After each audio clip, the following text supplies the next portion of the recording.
Fala pessoal, tudo bem? Professor Admilson Costa, corrigindo agora com vocês a prova da Escola de Sargento das Armas do ano de 2019. Você que está se preparando aí para a Escola de Sargento das Armas, é um prazer estar aqui falando com você. Inscreva-se no canal, deixa o seu like, deixa o seu comentário, compartilha esse vídeo para quem você sabe que está se preparando para a Escola de Sargento das Armas. E é isso, seja bem-vindo à aula e vamos lá para a nossa primeira questão. Aí, nesse primeiro momento, né, eu tenho aí as minhas redes sociais para você, professor Admilson Costa. Caso você queira me seguir em minhas redes, fique à vontade, será um prazer ter você por lá, beleza? 2019, então, a nossa prova da ESA.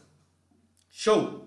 Na disputa entre Portugal e Espanha pelos territórios a serem descobertos, navegando-se a oeste, o limite que vigorou, né, até o fim da União Ibérica. Olha aí que legal, hein? Até o fim da União Ibérica.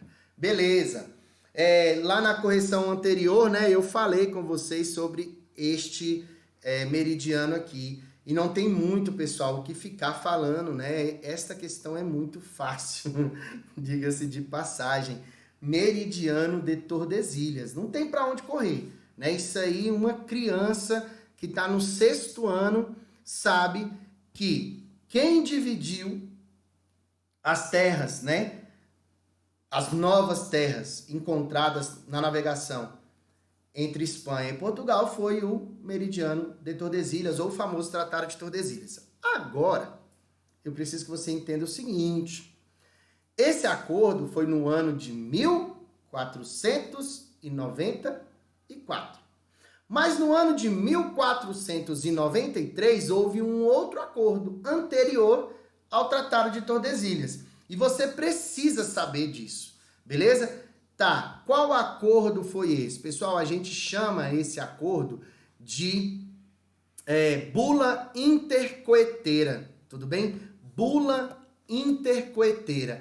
Essa bula intercoeteira não passava cortando um pedaço, por exemplo, do nosso país. Passava muito no meio ali do Oceano Atlântico.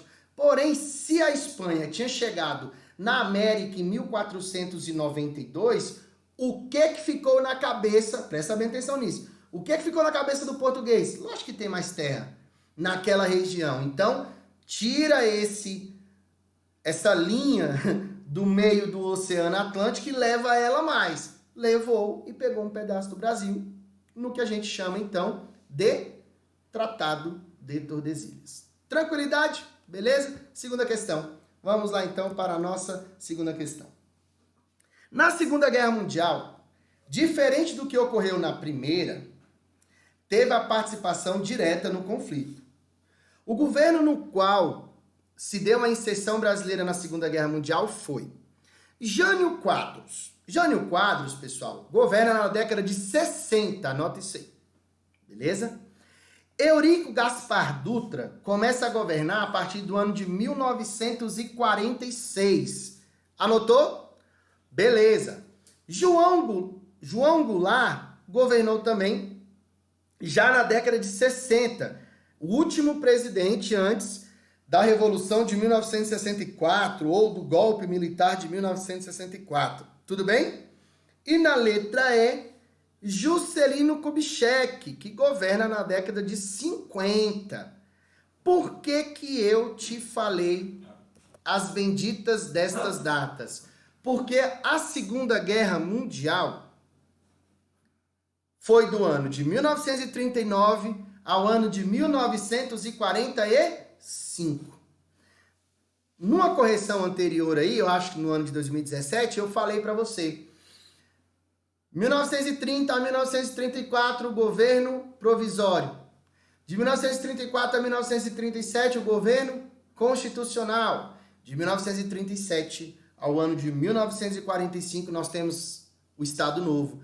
Quem era o presidente a essa época? Getúlio Vargas. É o que a gente chama de Primeira Era Vargas. Aí eu quero que você anote aí no seu material, pessoal, o seguinte. Getúlio Vargas, governava em um caráter ditatorial. Mas ele lutou, anota isso aí, no 5º exército norte-americano com a Força Expedicionária Brasileira contra os fascistas e nazistas. Então era um ditador lutando ao lado de democracias contra ditadores. Isso fez com que a opinião pública no Brasil e a oposição cada vez mais desejasse a retirada e o fim daquele regime autoritário de Vargas. Beleza? Isso é importante porque pode cair numa prova sua a influência que a Segunda Guerra Mundial teve para o fim do Estado Novo, por exemplo. Beleza, já que nós estamos falando de Vargas, né? Tamo aí, ó. No ano de 1930, foi rompido o acordo da política do café com leite. Isto é, um desentendimento entre os partidários do PRP e do PRM. Então, o Partido Republicano Paulista e o Partido Republicano Mineiro. Neste contexto histórico que agitou a cena política nacional, nasceu a Aliança Liberal, um agrupamento político que reunia líderes dos estados. Letra A, Minas Gerais, Mato Grosso e Ceará. Letra B, Rio de Janeiro, Rio Grande do Sul e Bahia. Letra C, São Paulo, Rio de Janeiro e Rio Grande do Sul.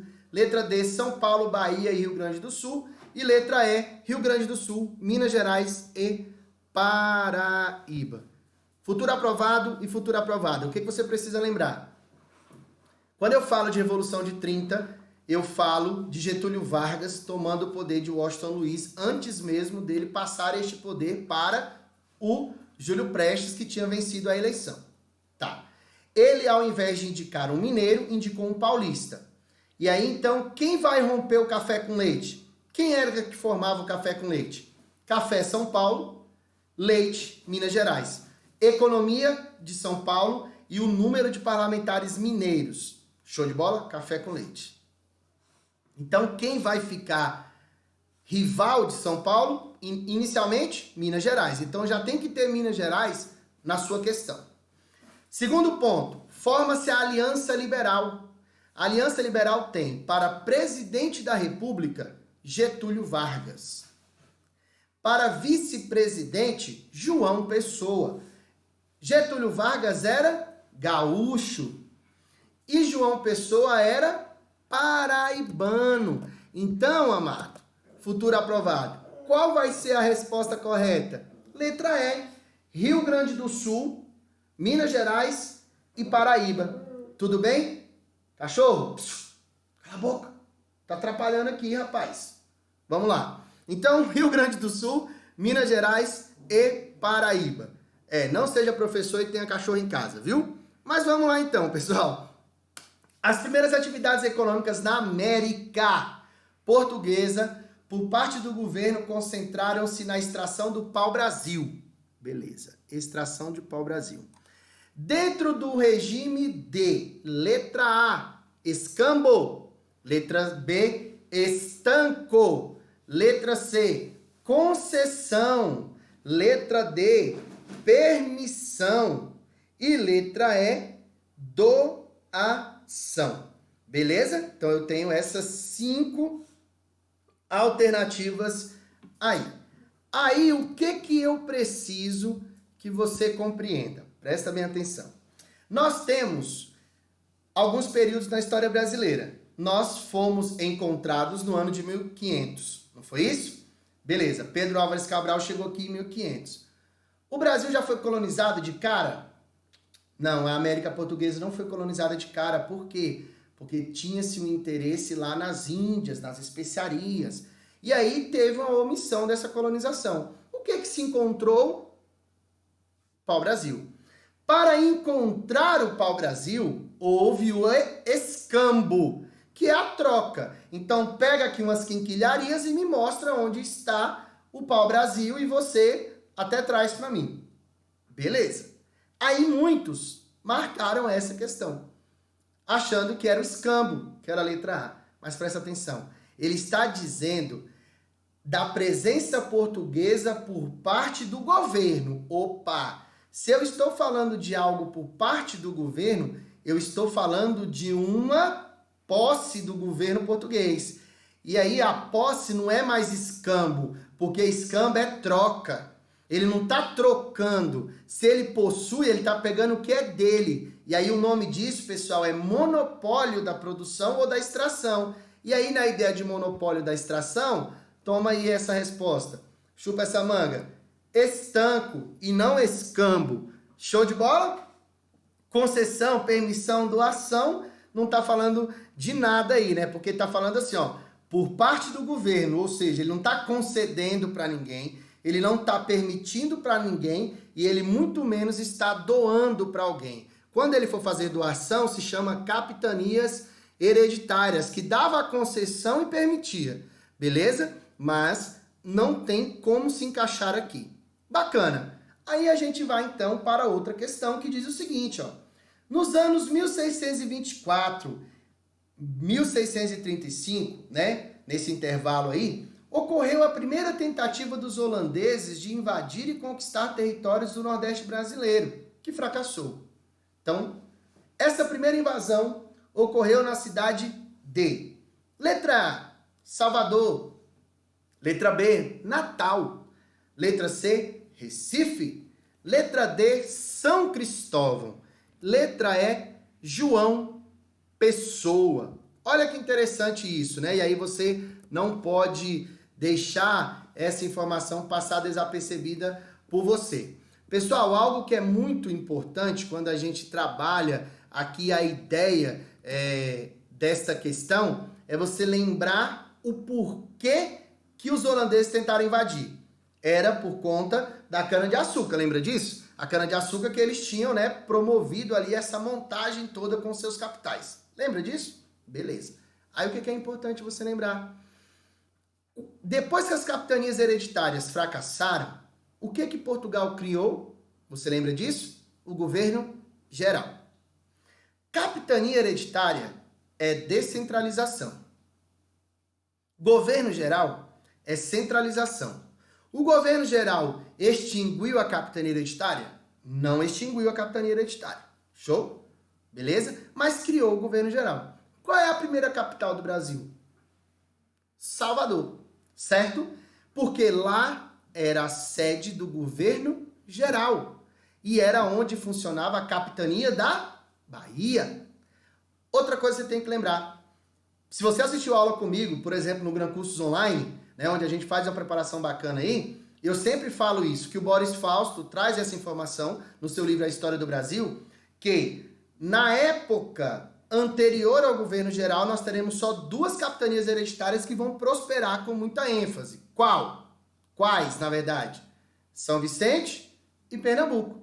Mas com a criação do governo geral, que não vai extinguir as capitanias hereditárias, a capitania da Bahia, ela vai produzir em alguns momentos muito mais açúcar do que as outras. Se a Holanda quer o domínio dessa região, ela vai começar por onde? Pela capital, é lógico, pela sede do governo. E também por um lugar que tivesse uma grande rentabilidade. Tranquilidade? Então, olha lá que interessante, a gente fala da cidade de Salvador. Eles conseguiram? Não conseguiram. Porém, né, por não conseguirem, eles vão invadir outras regiões depois disso. Tranquilidade? Beleza. E lá, né, no Rio Grande do Norte, também vão fazer um pouco de sua dominação. Lá em Pernambuco, né, na Batalha dos Guararapes, serão expulsos. Beleza? Tá. Aí nós temos outra questão aqui que diz o seguinte, ó. O período regencial brasileiro foi uma época de agitações e rebeliões regenciais. Primeira coisa que tem que lembrar é de quando até quando vai o período regencial. Tudo bem? Então, o período regencial no nosso país, né, é naquele momento em que Dom Pedro I, por questões de sucessão do trono português, deixa o trono do Império Brasileiro para o seu filho Dom Pedro II. Só que ele era menor de idade. E aí, de 1831, anota isso aí, de 1831 a 1840, tivemos então o que a gente chama de período regencial até o golpe da maioridade e dar início, então, ao segundo reinado. Tá bom. Aí o que é importante? Foi uma época de inúmeras agitações e rebeliões regenciais. Indique a alternativa que contém a relação correta entre o movimento e o seu local de ocorrência. Beleza. Pessoal, a Sabinada foi no Espírito Santo? Não, a Sabinada foi na Bahia. Anota isso aí. A Balaiada foi no Ceará? Não, foi no Maranhão. A Farroupilha foi Rio Grande do Sul e um pedacinho de Santa Catarina. A Cabanagem foi em Goiás? Não, foi no Pará, a Revolta dos Cabanos. E na letra E, o Levante Malê, onde nós temos, né, os escravos de origem e confessavam a fé islâmica, eles vão promover esta rebelião. Tudo bem? Então aqui é uma questão muito mais decorativa mesmo, de entender ali os locais onde ocorreram essas rebeliões. Então, só para lembrar mais uma vez, a Sabinada, Sabino, né, um médico e tal, Bahia, beleza? Balaiada lá no Maranhão, lembra do João do Balaio, né? E aí lembra depois o Duque de Caxias, né, que é convidado para resolver o problema lá. Na Farroupilha, de Bento Gonçalves, etc e tal, é no sul do nosso país, não em... Ele fala aqui que é no Paraná, beleza, o Paraná tá no sul, mas é lá no Rio Grande do Sul e na República Juliana ali, né, que nós teremos em Santa Catarina. E a Cabanagem é no Pará, beleza? Um movimento muito forte também dos cabanos, né, a miséria da região, etc e tal. E aí, logicamente, o que está correto é o Levante Malê, é um levante de escravos africanos, de escravos na Bahia e, logicamente, não tem como não ser a letra E. Tranquilos? Beleza? Show de bola, show crível. Vamos lá então.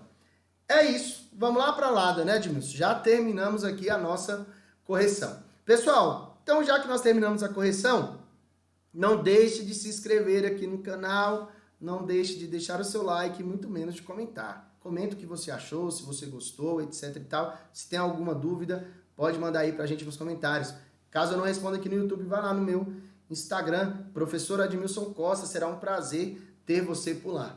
Baixe a prova aqui, né, o material da prova no link do vídeo e seja muito feliz aí na sua preparação para a sua prova da Escola de Sargento das Armas. Mais uma vez, não esqueçam desses principais nomes, não esqueçam de quem fez o quê, qual presidente fez tal coisa. Isso é muito importante no seu estudo, tudo bem? Procure cada vez mais se dedicar aí e fazer questões para que você possa ser aprovado. Será uma honra ter participado da sua aprovação. Um forte abraço para você e até uma próxima aula.